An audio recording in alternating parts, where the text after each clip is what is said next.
The radio crackled with three words that made Lieutenant Lila Cole's blood run cold. "We're getting overrun." Through her rifle scope, 300 meters away, she watched 12 muzzle flashes light up the jungle canopy like deadly fireflies. The SEAL team was trapped in a valley so thick with vegetation you couldn't see the sky, taking precision fire from positions they couldn't locate, couldn't suppress, couldn't survive. 50-plus enemy fighters had them surrounded, outnumbered 10-1, and the math was simple. In less than 10 minutes, 8 good men would be dead. Standard protocol said wait for air support, call the quick reaction force, maintain observation. She was one sniper with one rifle. The book said she couldn't make a difference against 50 enemies in fortified positions. Lila had never been very good at following the book when it meant watching people die. She chambered a .50 caliber round into her Barrett M82A1, adjusted her scope for humidity and elevation, and keyed her radio one last time. "Ground Team Alpha, keep your heads down. I'm going to work." What happened over the next 8 minutes would become legend. 12 precision kills that turned a massacre into a miracle, delivered by a woman the enemy never saw until it was far too late. Lila Cole had earned her place in the special operations sniper community the hard way, by being better than everyone else. At 5'6" with auburn hair usually tied back in a regulation bun, she didn't look like anyone's idea of a deadly precision shooter. The instructors at Fort Bragg had given her 3 days before she quit. She'd finished top of her class with the highest accuracy scores in program history. Now, 2 combat deployments, and 3 years later, she was attached to SEAL Team 7, conducting operations in an unnamed Southeast Asian country, a place where American forces officially didn't exist, doing things that officially never happened. The jungle here was different from anything in training. Triple canopy rainforest where visibility dropped to near zero, humidity that made sweat feel like oil, and vegetation so dense it created its own weather. The mission had been simple. The SEALs would recon a suspected enemy logistics hub, observe and report, avoid contact.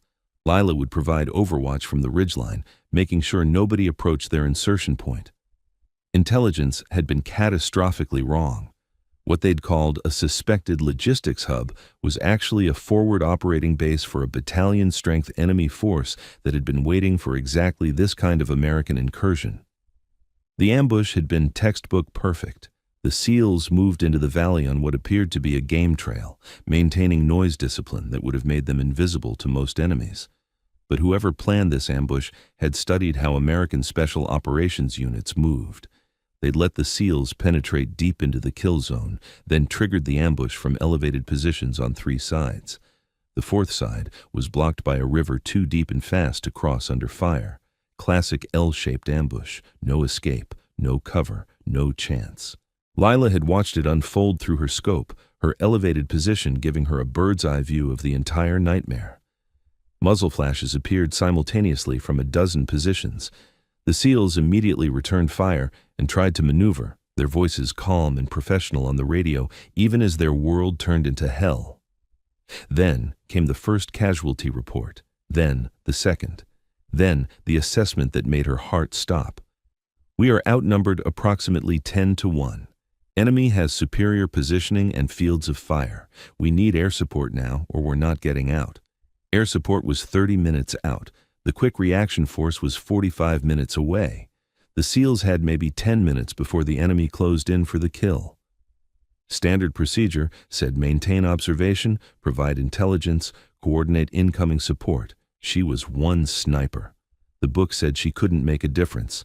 Lila had made a career out of proving the book wrong. She keyed her radio. "Ground Team Alpha, this is Overwatch. I have visual on multiple enemy positions. Preparing to engage." There was a pause. Then, the team leader's voice, strained but professional. "Overwatch negative. Maintain observation. You can't engage that many targets solo." "Watch me," Lila said, and switched to receive only. The Barrett M82A1 wasn't subtle. 50 caliber rounds traveling at nearly 3,000 feet per second, capable of punching through engine blocks and concrete walls. Most snipers used it for material targets. Lila used it because in jungle terrain where you couldn't always see your enemy clearly, The massive round gave you margin for error that smaller calibers didn't provide. During the initial ambush, she'd already identified the key positions, 12 fighting positions on the high ground, each containing 3 to 5 fighters. Some had heavy machine guns. All had clear fields of fire into the valley where the SEALs were dying. The math was brutal. 12 positions, 8 minutes before total collapse, 1 rifle. That meant roughly 40 seconds per target, not for the shot itself, but for target identification, range calculation, wind adjustment, firing, and immediate relocation before return fire arrived. It should have been impossible. Lila had built her reputation on impossible shots. She settled behind her rifle, controlled her breathing like she'd done 1,000 times before, and began the most intense 8 minutes of combat shooting in Special Operations history. Target 1. Range 347 meters. Enemy machine gun position on the left flank, elevated 20 meters above the valley floor. 3 fighters visible, 1 on the gun, 2 feeding ammunition. The gun was systematically tearing apart the jungle where the SEALs had taken cover, methodical fire that would eventually find flesh. Lila centered her crosshairs on the gunner's chest. The slight crosswind required minimal adjustment at this range. She found the natural pause between heartbeats and squeezed the trigger. The Barrett roared. Through her scope, she watched the gunner disappear in a red mist as the .50 caliber round did what .50 caliber rounds did to human bodies at any range. She didn't wait to observe the other 2 fighters' reaction. She was already moving, shifting 3 meters right to a secondary position she'd prepared earlier. Return fire arrived at her previous location 5 seconds later, disciplined and accurate, but hitting empty jungle. Time elapsed, 38 seconds, 1 position neutralized, 11 to go. Target 2, range 298 meters, enemy position at the valley's mouth, blocking the SEALs' only retreat route. This position had a PKM machine gun and at least 4 fighters. The team leader was specifically calling for fire on this position. It was the cork in the bottle, the thing preventing their withdrawal. Lila acquired the gunner, adjusted for decreased range, and fired. The round hit low, striking the gunner in the abdomen rather than chest.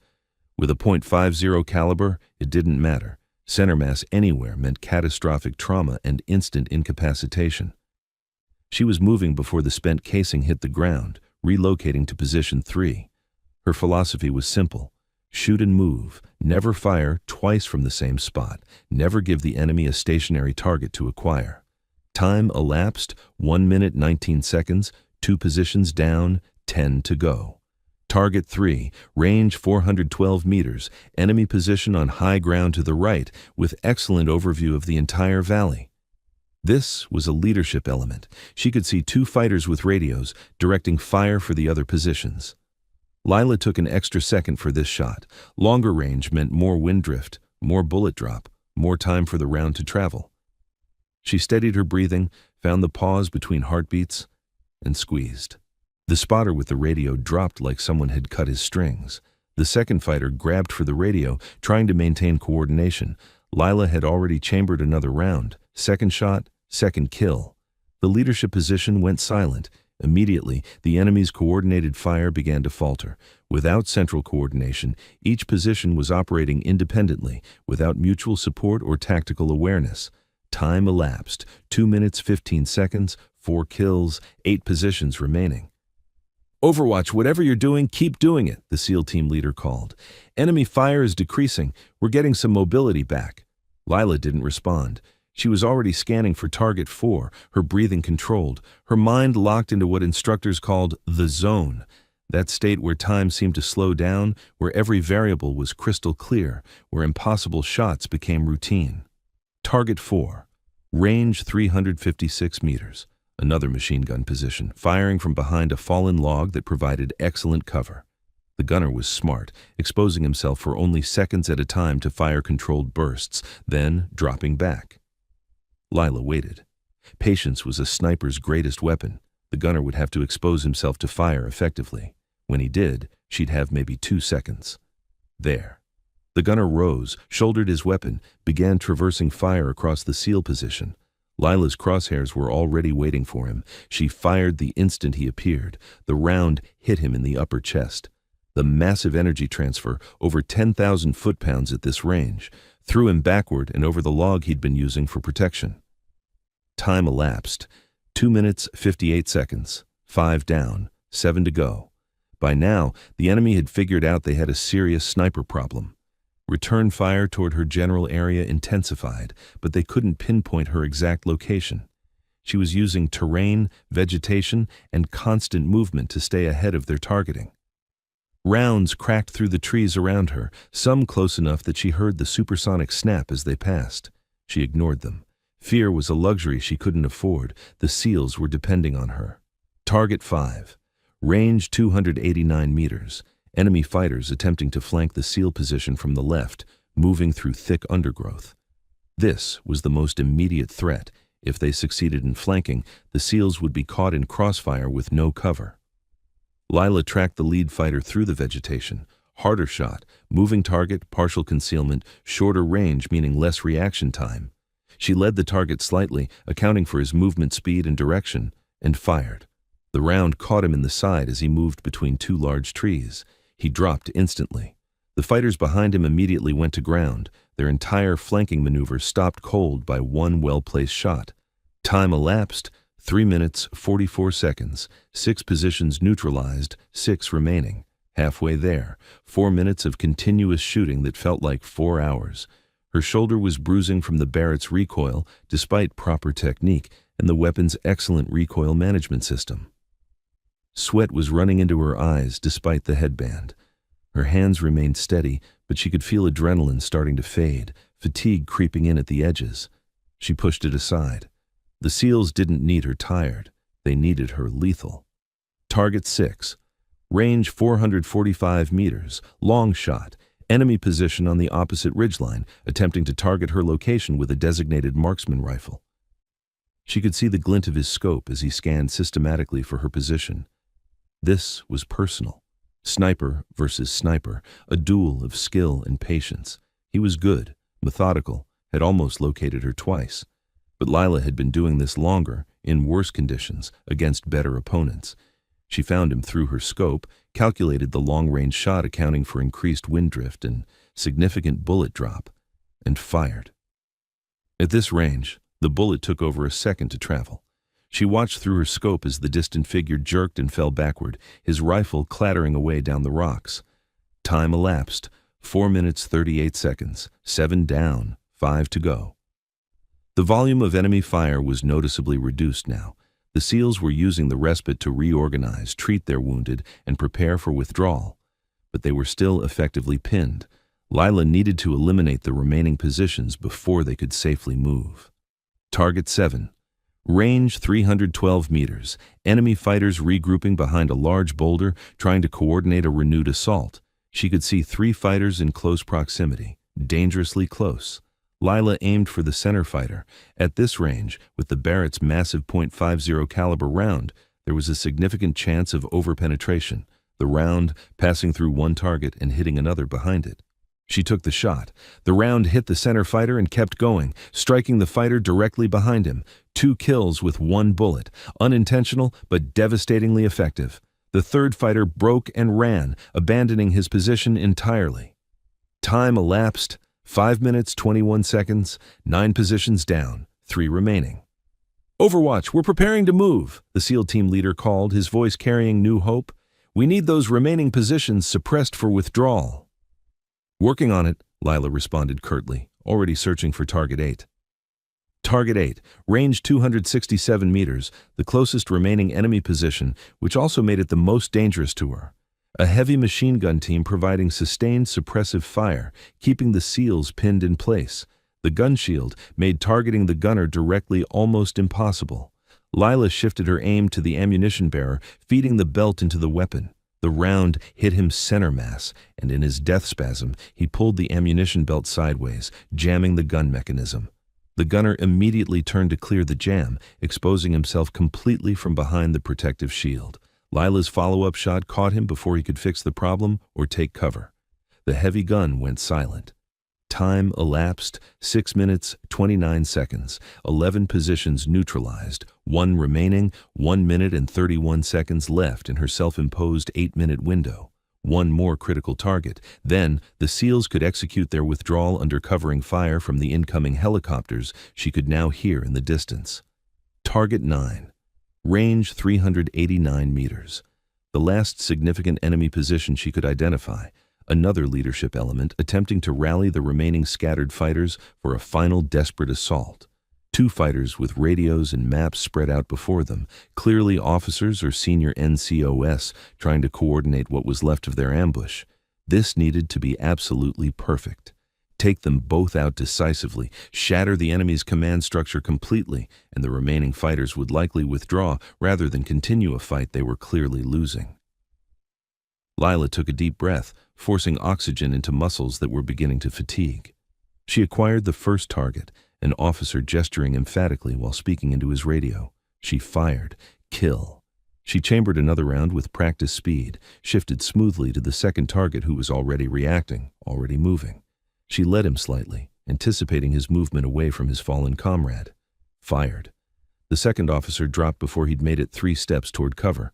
Time elapsed, 7 minutes 51 seconds, 12 enemy positions neutralized, 9 seconds to spare. The valley had transformed from a roaring cacophony of violence into an eerily quiet space punctuated only by sporadic, disorganized shooting. The devastating volume of coordinated fire that had been systematically tearing apart the jungle had collapsed into chaos. Individual fighters fired randomly, without coordination, without leadership, without purpose. The SEAL team was already moving with professional efficiency, using the sudden suppression to withdraw in good order toward their extraction point. Their training had prepared them for this. The instant the pressure lifted, they moved. Overwatch, this is Ground Team Alpha, the team leader's voice came through her earpiece, and for the first time she could hear real emotion breaking through the professional calm. I don't know what the hell you just did up there, but we're mobile. We're getting our wounded out. You just saved 8 lives. He paused, and when he continued, his voice was rough. Thank you doesn't begin to cover it, but thank you. Lila allowed herself exactly 5 seconds to feel the satisfaction of mission success, the relief that came from knowing those men would go home to their families.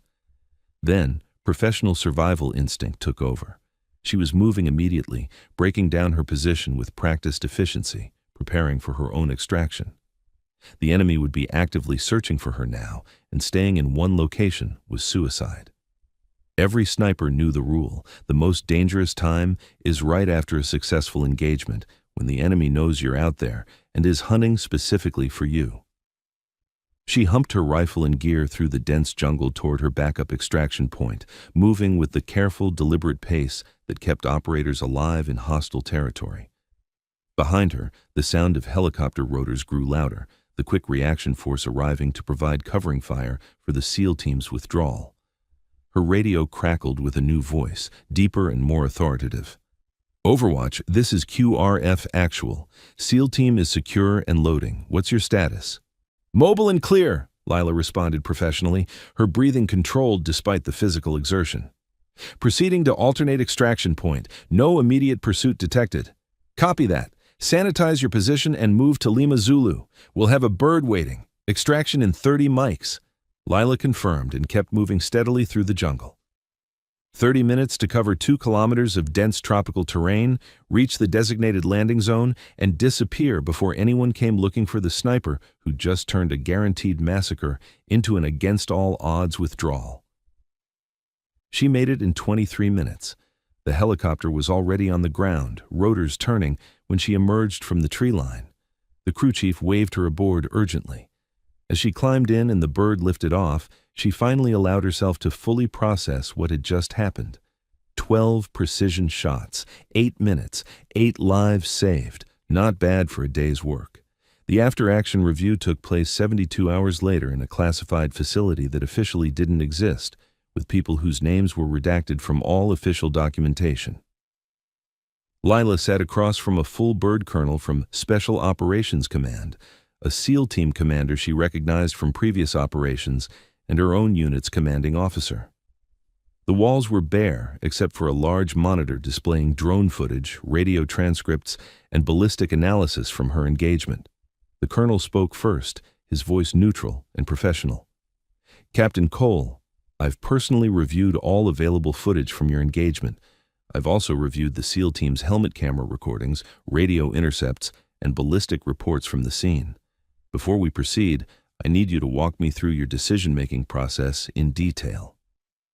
Lila kept her voice calm and professional, the same tone she'd use for any operational debrief.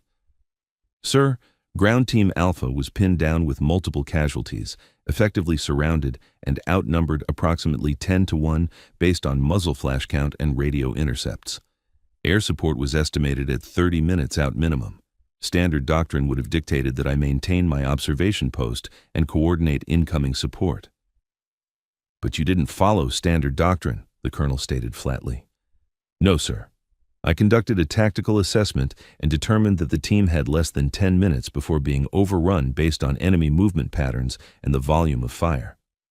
I had the capability, position, and equipment to directly affect the tactical situation.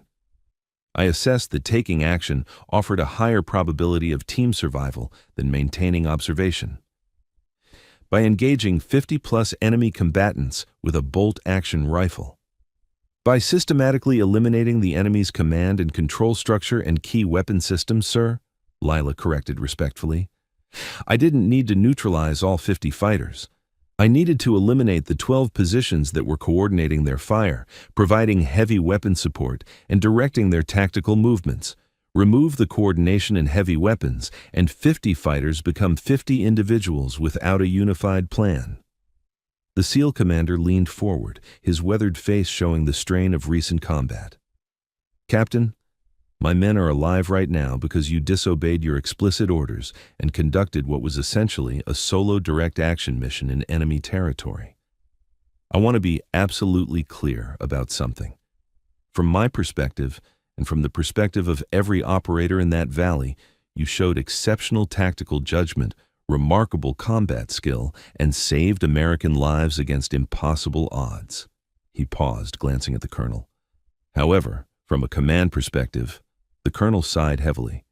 "From a command perspective, Captain Cole, you created a significant problem. You engaged without proper authorization, exposed yourself to extreme and unnecessary risk, conducted operations well outside your assigned role and mission parameters, and made strategic decisions that should have gone through the chain of command. If you had been killed or captured in that engagement, it would have created an international incident and potentially compromised ongoing operations in the region." "Yes, sir. I fully understand the implications," Lila said quietly. "I don't think you completely understand the scope of what you've created here." The colonel pulled out a file folder, setting it deliberately on the table between them. "I have in this file 2 documents with your name on them. The first is a recommendation for a Silver Star for conspicuous gallantry in action against an enemy force. The second is a formal letter of reprimand for disobeying direct orders and exceeding operational authority." He let that sink in for a moment. "Both recommendations are completely justified based on your actions. Both will be going into your official record." Lila nodded, accepting the consequences. It was a fair assessment. She had saved lives, but she'd also broken the rules to do it. In the special operations community, that was always a complicated calculation. "However," the colonel continued, his tone shifting slightly, "there is a third document in this file. A recruitment request from a highly classified unit that has been tracking your career with considerable interest. Today's operation convinced them that you're exactly what they're looking for." Lila's commanding officer spoke up for the first time.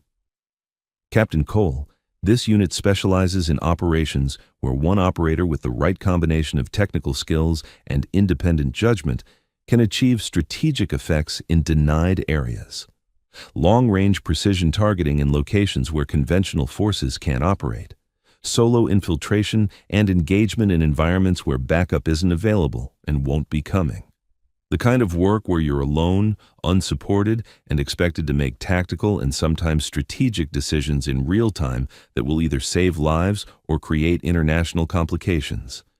"What unit are we discussing, sir?" Lila asked carefully. "You don't get to know that until you formally accept their recruitment offer," the colonel said. "What I can tell you is that they've been watching you for over a year, reviewing every operation, every shot, every decision you've made in the field. What happened 3 days ago wasn't an aberration in their eyes. It was confirmation that you think and operate exactly the way they need their people to think and operate. The SEAL commander added, "These are the people who get called when the conventional approach won't work. When the situation is so complicated, so politically sensitive, or so tactically impossible that sending in a team isn't an option, they need operators who can work alone, think independently, and accomplish missions that officially never happen." Lila considered carefully. She joined the army to make a real difference, to be part of something larger than herself, to use her skills where they mattered most. But she'd learned over multiple deployments that sometimes making the biggest difference meant operating outside the traditional command structure, in the shadows and the margins, where one person with the right skills and the courage to act could change everything. The colonel was watching her face. "This isn't a decision you need to make right now. Take some time. Think about what you want your career to look like, but understand that if you accept, you'll be leaving conventional special operations behind. You'll be operating alone more often than not, in situations where backup isn't coming and extraction isn't guaranteed. The missions will be more dangerous, the stakes will be higher, and the recognition will be non-existent, because nothing you do will ever be acknowledged officially." "When would I need to decide, sir?" "You have 72 hours. After that, the offer expires, and you return to your current unit." Lila stood, came to attention. "Thank you, sir. I'll have my answer within 48 hours. As she turned to leave, the SEAL commander stood and extended his hand. "Whatever you decide, Captain, know that my men and I owe you our lives. That's not something we forget." "Ever." Lila shook his hand firmly. "Just doing my job, sir." "No," he said quietly. "You were doing something more than that. You were doing what needed to be done, regardless of what the rules said. That's rare. Don't lose that."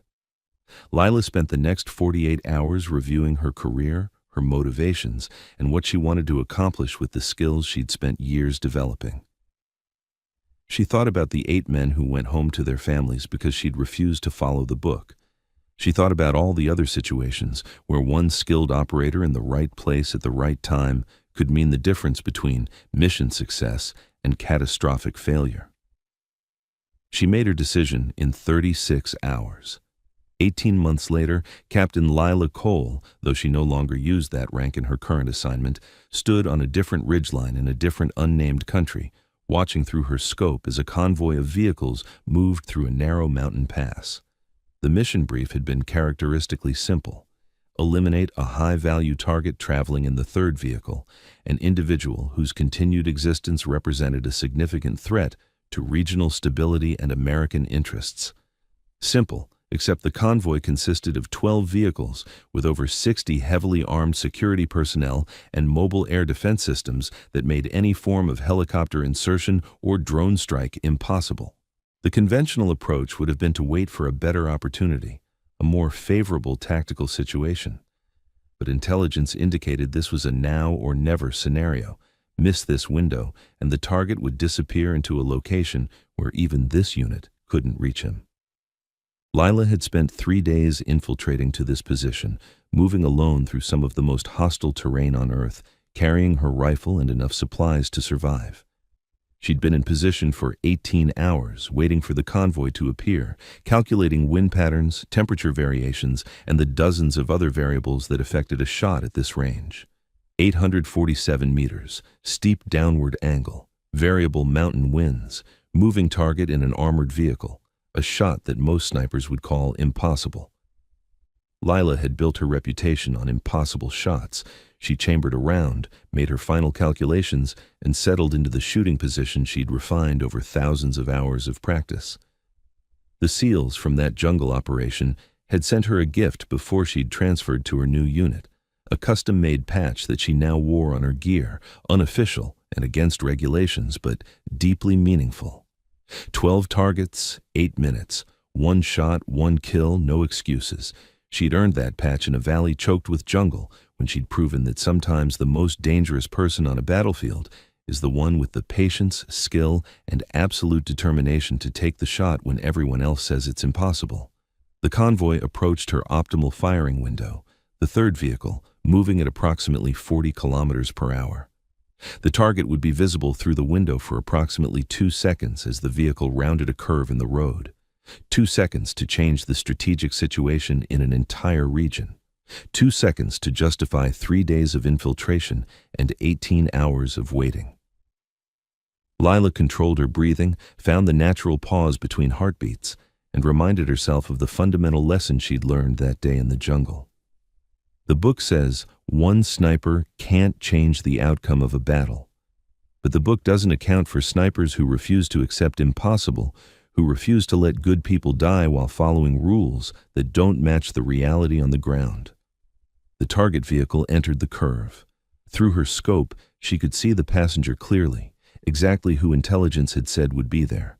Her finger found the trigger with the familiar pressure she'd applied thousands of times. In the valley below, the target was seconds away from rounding the curve and disappearing, completely unaware that his life was being measured in the time it takes for a .50 caliber round to travel 847 meters through mountain air. Lila squeezed the trigger. The Barrett roared, the massive recoil absorbed by her shoulder and the weapon's excellent dampening system. Through her scope, she tracked the round for the second it took to cover the distance. Impact. The vehicle swerved violently, the driver reacting to something catastrophic inside the passenger compartment. The convoy immediately went into protective mode, vehicles accelerating and dispersing, security personnel deploying to scan for threats. But Lila was already moving, breaking down her position, beginning the 3-day exfiltration that would get her out of the country before anyone even came close to finding where the shot originated from. Mission complete. Target eliminated. Strategic situation altered. One rifle, one operator. One shot that would never be acknowledged, never be celebrated, never officially exist. As she moved through the mountains, Lila thought about the 8 men from that jungle valley who'd gone home to their families. She thought about whatever threat the target in that convoy had represented, now permanently neutralized. She thought about all the operations she'd conducted since joining this unit, missions that prevented attacks, saved lives, and changed outcomes in ways the public would never know about and the government would never acknowledge. This was the real war, she'd learned, not the big battles with thousands of troops and air support and international headlines, but the small, precise actions in the shadows. One skilled operator in exactly the right place at exactly the right time, making the shots that changed everything. The book said one person couldn't make a difference against impossible odds. Lila Cole had spent her career proving the book wrong, one impossible shot at a time, and she wasn't finished yet. Thank you for watching. Subscribe to hear more powerful stories of brave women in uniform.